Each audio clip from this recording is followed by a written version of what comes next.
شروع اللہ کے نام سے جو بڑا مہربان نہایت رحم کرنے والا ہے۔ آج کی حدیث حضرت علی رضی اللہ عنہ روایت کرتے ہیں کہ سرکار دو عالم صلی اللہ علیہ وسلم نے فرمایا، تم میں سے ہر آدمی کی جگہ اللہ تعالیٰ نے جنت و دوزخ میں لکھ دی ہے، یعنی یہ معین ہو گیا کہ کون لوگ جنتی ہیں اور کون لوگ دوزخی ہیں۔ صحابہ رضی اللہ عنہ نے عرض کیا، یا رسول اللہ، کیا ہم اپنے تقدیر پر بھروسہ کر بیٹھیں اور عمل کرنا چھوڑ دیں؟ آپ صلی اللہ علیہ وسلم نے فرمایا، تم عمل کرو، اس لیے کہ جو آدمی جس چیز کے لیے پیدا کیا گیا ہے اس پر اسے آسانی اور توفیق دی جاتی ہے، لہذا جو آدمی نیک بختی کا اہل ہوتا ہے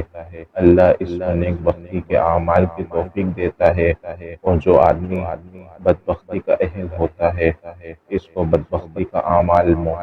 کا موقع دیا جاتا ہے۔ اس کے بعد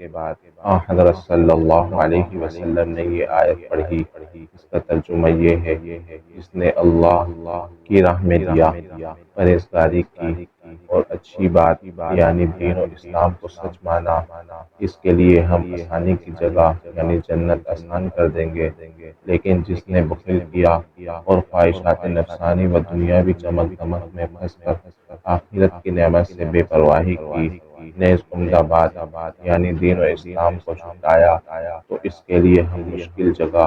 یعنی دوزخ کی راہ آسان کر دیں گے۔ مشکوٰۃ المصابیح حدیث نمبر 86۔ اسی طرح کی اور احادیث